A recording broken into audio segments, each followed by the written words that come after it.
Yeah, I'll react to that, sure. Hey, contacts suck, by the way. I'll stick with glasses. Epic History TV PMF Productions collaboration. In 1796, at the height of the French Revolutionary Wars, a young French general took charge of a ragged, demoralized army in northern Italy. It was his first command. Many expected him to fail. Instead, in just 1 month, he won his first brilliant campaign. With astonishing self-confidence, boldness and energy, he led his army to victory after victory, transforming the war in Europe, winning praise from a grateful republic, and forging a legend. This is the story of Napoleon Bonaparte's first campaign, and the dawn of a new age. This channel is so good. It's unbelievable. May 1796. The French Revolutionary Wars have... I want to make it, not unbearable pausing, but the point is I want to learn here. All right, guys? So I will go back if I miss something. Just a heads up. It might be a long video. Let's go. Okay. May 1796. The French Revolutionary Wars have entered their 5th year. And on what most consider to be a secondary front, there has been a stunning development. A 26-year-old general of the French Republic, Napoleon Bonaparte, has waged a lightning campaign across northern Italy, defeating the Kingdom of Piedmont Sardinia and driving the Austrians across Lombardy. 2,000 Austrian troops remain holed up in Milan's citadel, but they cannot prevent his triumphal entry into the city on the 15th of May. Now, the French general holds court at the Palazzo Serbelloni, issuing decrees on behalf of the Directory in Paris, while his troops enjoy several days' rest. You guys, I was gonna say something and then I didn't hear 5 seconds. I just in Milan's let me citadel. stop. But they cannot prevent his triumphal entry into the city on the 15th of May. Now, the French general holds court at the Palazzo Serbelloni, issuing decrees on behalf of the Directory in Paris, while his troops enjoy several days' rest. Lombardy is to be reorganized as a French client state, known as the Lombardic Republic. Political and economic reforms sweep away the old Austrian state, to the delight of Italian intellectuals in cities like Milan. But the French also demand 20 million francs to help pay for the war, while their troops requisition vast quantities of food, horses, cattle, and boots. It's not that important. It would be nice, but it's already difficult enough to kind of gauge how much a currency that is used today, how much it's worth compared to inflation, compared to the inflation of whatever time period in the past. But for a no longer even francs aren't used anywhere anymore, right? It's the euro. I have no way to put this into perspective, and so I don't know how much that is. Most inflammatory are their attacks on the property and dignity of the Catholic Church, which enrage Italian priests and peasants, and are a gift to anti-French propagandists. On the 23rd of May, as Napoleon's troops set off in pursuit of the Austrians, revolt breaks out in Pavia. The next day, there are riots in Milan. Napoleon races back to the city, where order is soon restored. But on the road to Pavia, at Binasco, he encounters 1,000 armed rebels. Colonel Lannes' grenadiers rout the peasants, killing 100 and burning the village. Pavia. At Binasco, he encounters 1,000 armed rebels. Colonel Lannes' grenadiers rout the peasants, killing 100 and burning the village. A terrible example, which will be effective, Napoleon writes. Pavia is retaken the next day with little opposition. A score of ringleaders, including several priests, are shot. Hundreds of hostages are taken from prominent local families to ensure future cooperation.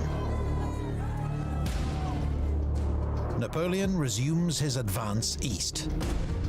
His army now organized into 4 divisions: Kilmain's advance guard, Augereau, Massena, and Serrurier. General Berlioz's Austrian army holds the line of the Mincio River, with Lake Garda on his right and the great fortress of Mantua on his left. This, together with the fortresses at Peschiera, Verona, and Lagnago, forms the famous quadrilateral. 4 bastions that cement Austria's grip on northern Italy. But once more, Beaulieu can't get a read on Napoleon's movements. He scatters his troops, trying to defend 4 potential... So the Austrians have a very good defensive area here, and so I'm sure Napoleon is going to show his genius again. ...crossing points, and is further distracted, trying to defend 4 potential crossing points, and is further distracted by fake preparations to cross Lake Garda by boat. In fact, Napoleon has decided to cross the Mincio at Borghetto, and when Kilmain's advance guard arrives, they find the bridge defended by a single battalion of infantry and handful of hussars. The Austrians are soon driven back, but a sudden counterattack nearly bags General Bonaparte himself. A possibly dramatized account has him hopping over fences with one boot on to evade the hussars. This lucky escape leads to the formation of an elite cavalry detachment to act as Napoleon's personal escort. They are named the Compagnie des Guides à Cheval. Their commander is a young cavalry captain. As Napoleon's leads to the stars. This lucky escape leads to the formation of an elite cavalry detachment to act as Napoleon's personal escort. They are named the Compagnie des Guides à Cheval. Their commander is a young cavalry captain named Jean-Baptiste Bessières. In time, this unit will become the famous Chasseurs à Cheval of the Imperial Guard, the Emperor's ever-present bodyguard on campaign. Messier. This video is sponsored by Enlisted. The unique guys, in any of the videos I watch, Epic History TV, any of the sponsors, links they have, gives data to their sponsor. They get more money. Please, if this stuff interests you, use their promo codes and links. First-person shooter, in which you lead your squad into battle in a variety of major campaigns, from Barbarossa to the streets of Berlin. Each squad member has his role to play, from riflemen to engineers and medics. I'm going to let the ad play. I'm just going to go get coffee real quick. Accurate weapons and vehicles for that setting. This is intense multiplayer World War II combat, with stunning graphics and sounds like we've never seen before. Play Enlisted now on PC, Xbox or PlayStation using the link in our video description and get a free bonus pack including multiple weapons, soldiers and premium account. Thanks to Enlisted for sponsoring this video. Okay, I'm back. I didn't make it back in time. And then I had to pee. I washed my hands though. I have to provide for the defense of Mantua. The key to Italy, General Belliot, Austrian commander in Italy. Giulio. Taken by surprise by the crossing at Borghetto, Beaulieu begins a withdrawal to a new defensive line in the Adige Valley. However, at Mantua, he leaves behind a reinforced garrison, well supplied, and ready to withstand a siege of at least 2 months. Napoleon cannot bypass Mantua. Its garrison is too powerful. But the fortress city will be a tough nut to crack. Its old walls surrounded on 3 sides by a lake and on the other by malarial marshland. The most unhealthy place in Italy, Napoleon tells the Directory. His biggest problem is his lack of heavy siege artillery. Most of these guns are in Milan, bombarding the Austrians, still holed up in the citadel. More guns were supposed to arrive by sea, but have been intercepted by British warships, commanded by a certain Commodore Horatio Nelson. Since Double April, salute. Napoleon has launched 3 successful offensives, marched more than 200 miles, and won 10 battles. But finally, outside the walls of Mantua, he is brought to a halt. And the demands on his limited force are growing. He must maintain the siege of Mantua. Am I in frame?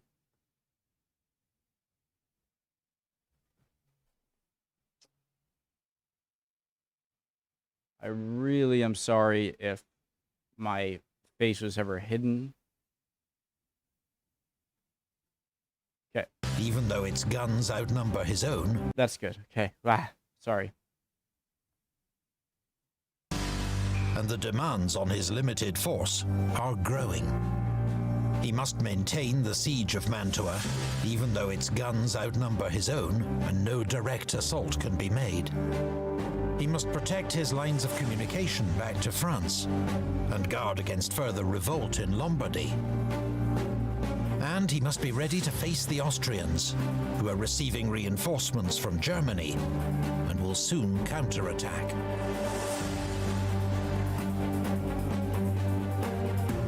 To add to his problems, the French Directory demands that he lead an expedition to central and southern Italy. He's to threaten military occupation unless these states cough up huge sums to help fund the French war effort. Napoleon vehemently opposes the idea. Marching troops the length of Italy in high summer, he warns, will end in sickness and death. Fortunately, strong words alone persuade Naples to sign an armistice. And in the end, Napoleon doesn't even have to go as far as Rome. The French march through the Duchy of Modena, the Papal States, and the Grand Duchy of Tuscany, raising more than 40 million francs in tribute from states that are powerless to resist. Napoleon dines in... Wow. They were probably, the upper commanders probably living the high life during this time. Just all of these, what a, like, cash chest. What's a video game analogy? Just finding, just all of these places that are too kind of weak to oppose you and go through and just collect. And I'm assuming, Genoa, Venice, a lot of these places are pretty wealthy, especially the wealthier people there, and to just get all of that loot. Through the Duchy of Modena, the Papal States, and the Grand Duchy of Tuscany, raising more than 40 million francs in tribute from states that are powerless to resist. Napoleon dines in Florence with the Grand Duke before returning to Milan. There he is reunited with his wife, Josephine, who's arrived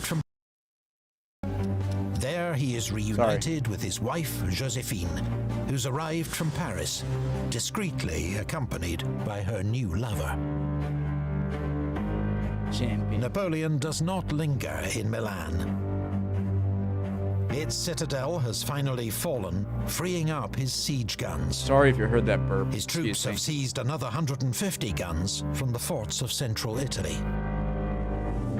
Napoleon can now make serious plans to take Mantua, and he has no time to lose. In the Tyrol, the reinforced Austrian army is beginning to stir, under a new commander. Berlioz is gone. Now, 72-year-old Field Marshal Count von Wurmser is in command. A courageous cavalryman, vigorous beyond his years, and determined to avenge Austrian defeats in Italy. Love his mother.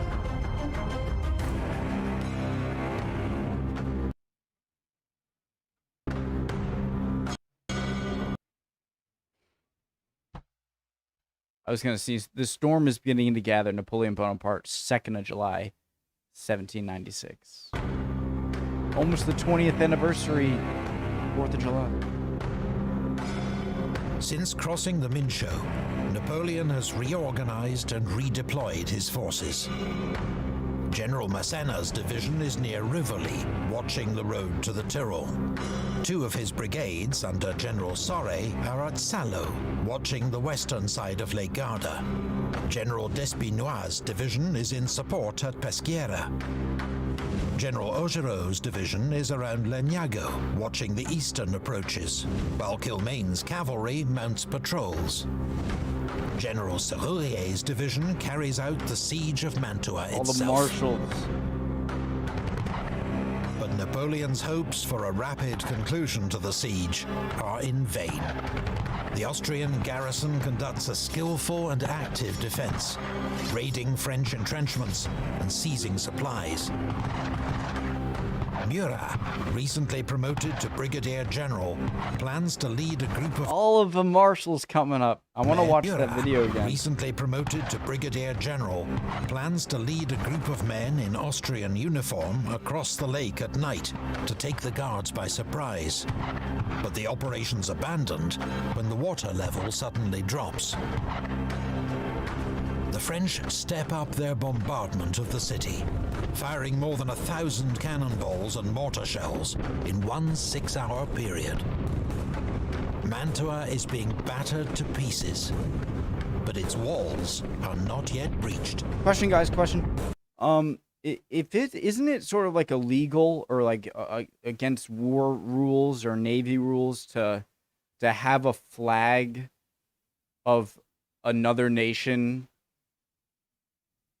to trick someone? Like, isn't that like unsportsmanship or like not a good thing to do? Like you're supposed to raise your flag before you attack or something on your warship. So isn't that sort of the same concept of like using another enemy's uniforms, or is that just fair game? Napoleon is out of time. Field Marshal Wurmser is finally marching to Mantua's aid. He has divided his army into 4 columns.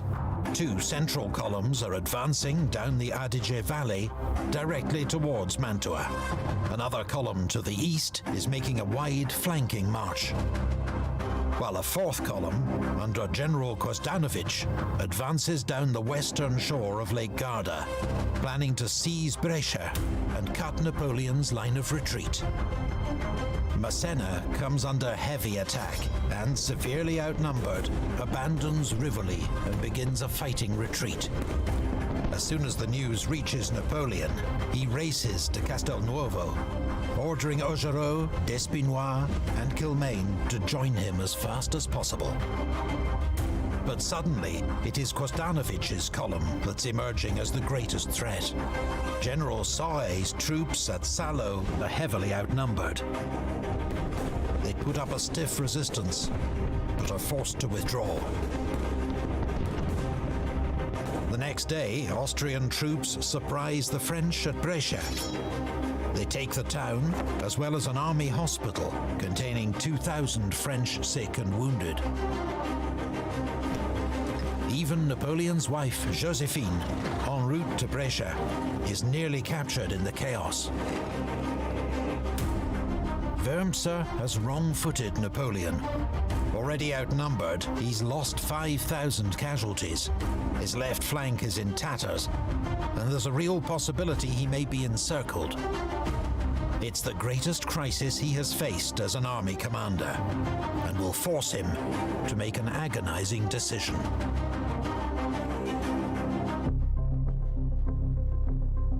Every moment is precious. The enemy has broken through our line. in 3 places: Napoleon, General Augereau, 30th July, 1796. On the 31st of July, after 2 months of blood, sweat and sacrifice, General Serrurier is ordered to abandon the siege of Mantua.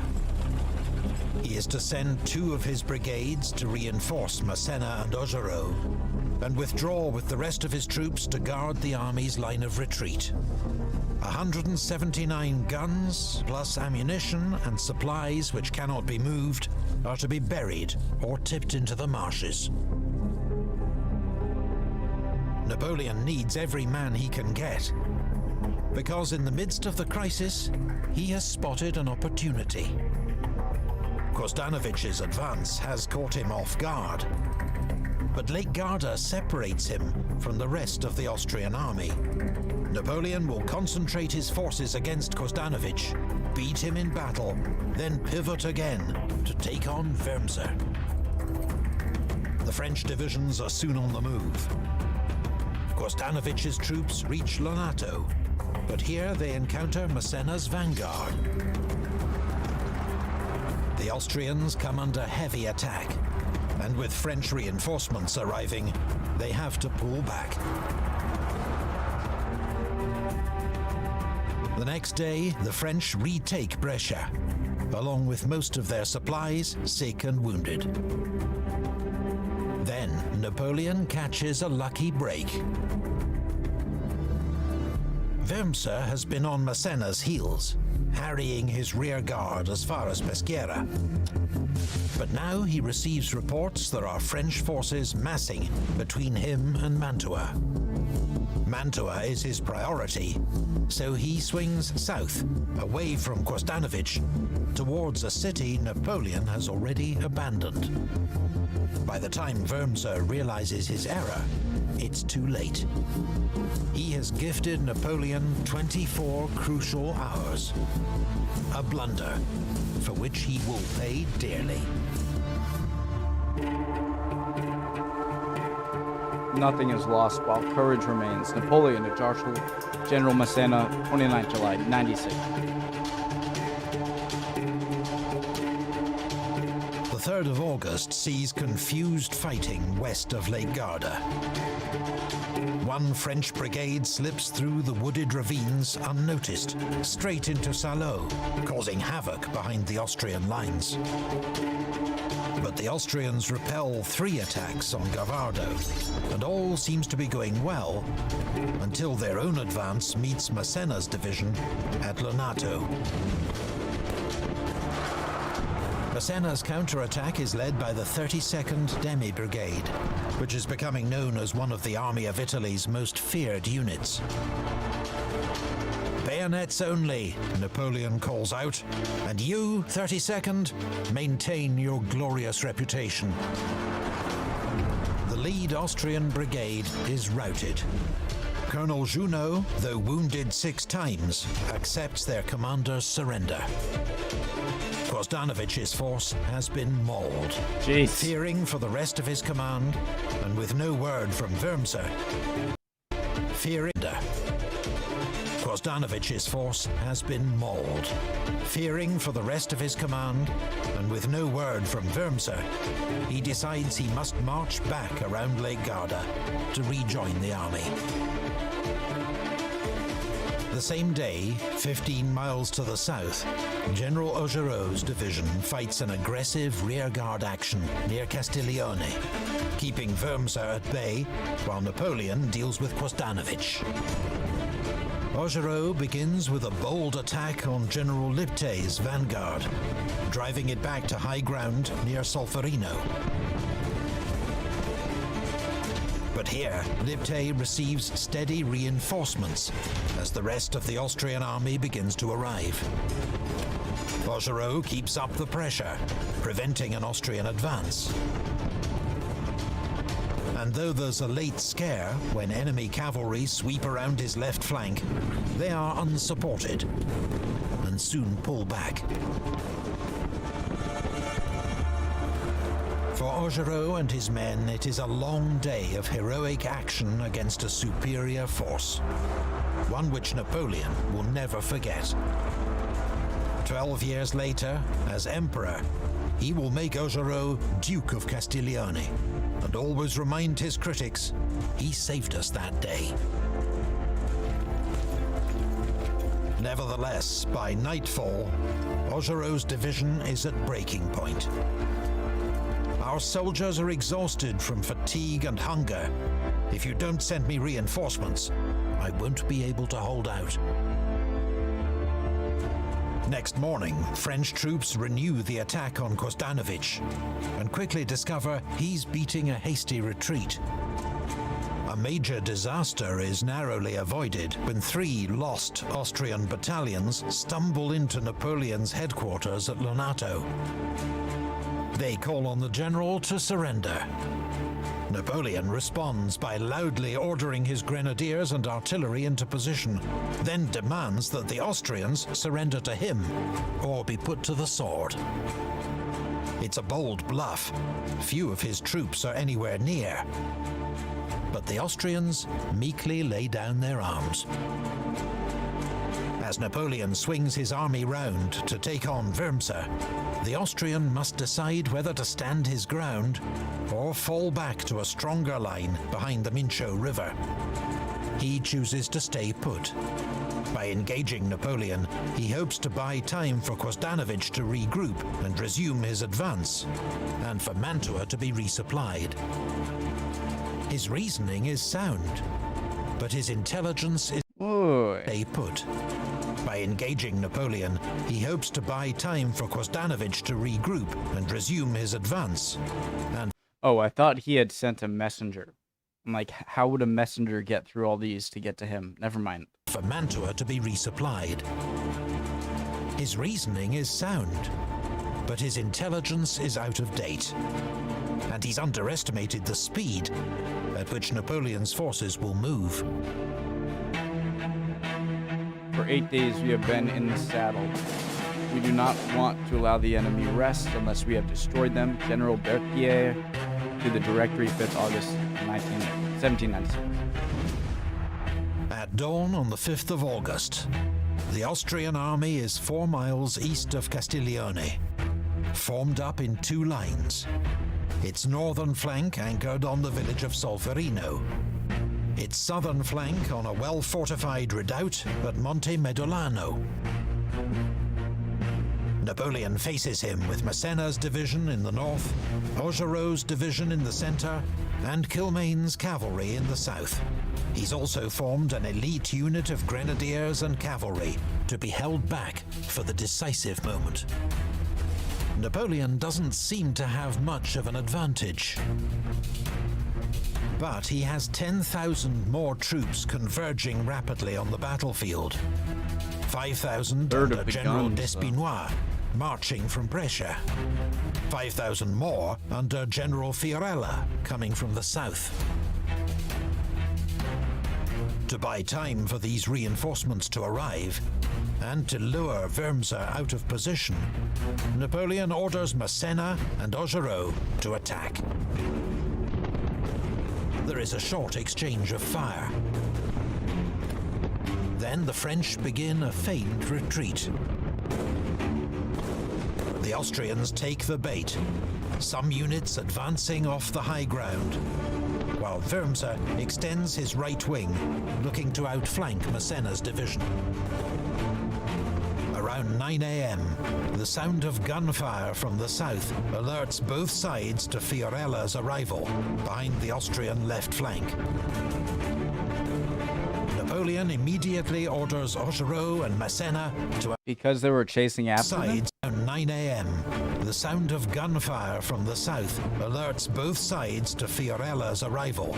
Okay, so they're chasing people and shooting them. I was gonna say, well, why give yourself away?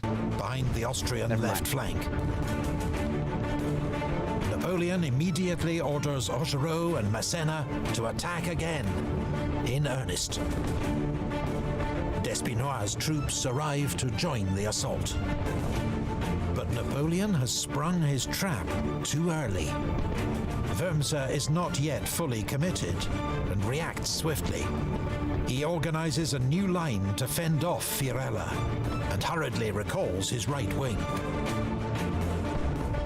but he cannot save the redoubt at Monte Medolano. Napoleon's aide-de-camp, Major Marmont, leads forward a battery to blast the position. His guns open a devastating cannonade, clearing the way for an attack. Around 10 a.m., the reserve grenadiers charge forward with bayonets fixed, sweeping the Austrians off the hill. Meanwhile, to the north, the 4th and 5th demi-brigades surge onto the Solferino heights and seize the redoubt before Pozzacatana. Carried forward by their momentum, they storm the Solferino tower and village beyond, the shaken enemy falling back in disarray. The Austrians are hard-pressed along the... Can't stress enough. I love force and everything, but simple, just adding some topography to the maps helps so much. I say that a lot, but it's just so true. I love all the detail. And it's always hard for me to tell just how much space is between units and, you know, give me a better idea of how fast they could get somewhere. But just knowing, like, where they have to go through, where the heights are, is just simple but important. Back in disarray. The Austrians are hard-pressed along the line. And now French cavalry and Fiorella's troops threaten to cut off their retreat. While Napoleon is active, energized, urging troops forward, Wurmser seems to go into shock. A French émigré serving with him recalled, "He watched without seeing anything, saying anything, hearing anything. This brave old man, his head covered with white hair, did not think anymore." Yeah, I got a first impression that he was like a badass, like, super stern, and now he's just like, oh my god, this short man is too good. He didn't look that short in some of the drawings, I don't know, but Napoleon baby. Finally, Wurmser orders a general retreat back across the Mincio River, covered by their cavalry and some late Austrian reinforcements. The French pursuit quickly peters out. After a week of forced marches in stifling heat, with little to eat or drink, Napoleon's men are close to collapse. But their general is content with what they have achieved.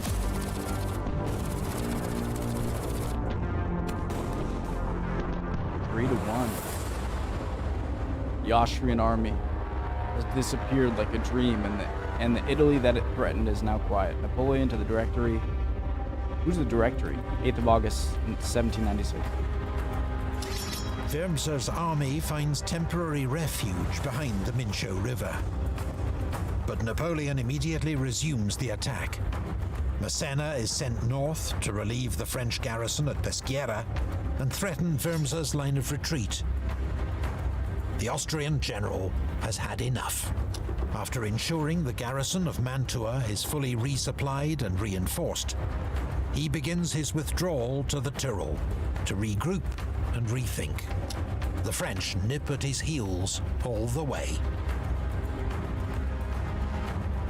Napoleon has just endured his toughest challenge yet as an... That'd be a great background for this. Sorry. Napoleon has just endured his toughest challenge yet as an army commander. And though initially wrong-footed by his adversary, he's displayed brilliant flexibility and his usual energy to weather the crisis and then triumph. But Mantua remains the key to Italy. And while is this before or after Egypt? I always get confused. I like never see him in Egypt. it stands unconquered, the Mantua remains the key to Italy. And while it stands unconquered, the Austrians will do everything in their power to save it. Wurmser will be back, and when he returns, he'll find himself on a collision course with Napoleon as he launches his own attack on Austria itself. Is that a baton? Is that a baton, or is that maybe a telescope, or a, what's it called? Yeah, telescope, right?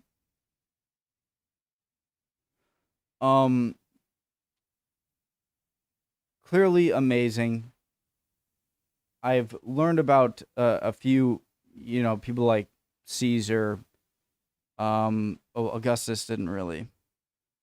Hannibal.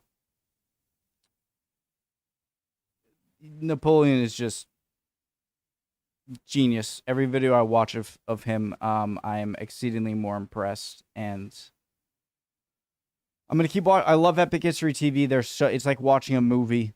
It's so amazing. The channel is awesome. It's my favorite history channel on YouTube. I love Kings and Generals. I love History March, but I think the crown still resides here. Love y'all. Hope you're all doing well. I'd love to, if you answer any of my questions or just give your comments in general down in the comment section. Love to see it. And I'll see you guys next time, all right? Bye.